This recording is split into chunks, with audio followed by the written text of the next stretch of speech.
Ang haba ng pila. Naku po, Panginoon, sana matapos agad kami para makainom na ng gamot ang anak ko.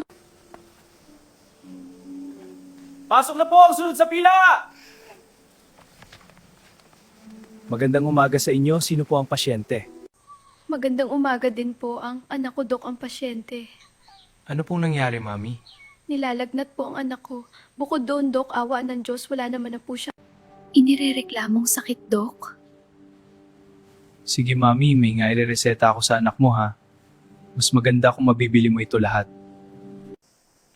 Eto, Mami, reseta. Andyan lahat ng gamot at instruction. Pakihanap si Minda, ibigay mo ang reseta, baka mayroon kaming stock dito para hindi ka nabibili. Salamat po, Dok. Ang daming gamot neto, hindi ko alam kung kakasya yung dinala kong pera. Ayun siguro si Maminda.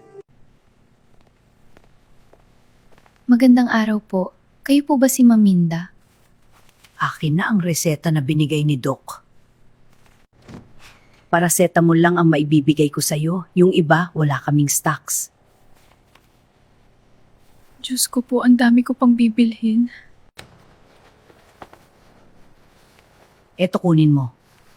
Ano bang pinapakain mo dyan sa anak mo at sakitin? Ang payat-payat pa! Hanap lang tayo ng butika, anak, tapos uuwi na tayo, ha?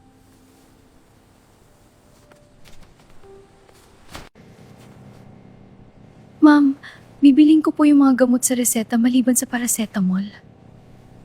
Aabutin po ang mga gamot ng 600 pesos. Naku, ma'am, yung importanteng gamot na lang po muna bibilhin namin. Kulang po ang pera ko. Salamat po. Uwi na tayo, anak.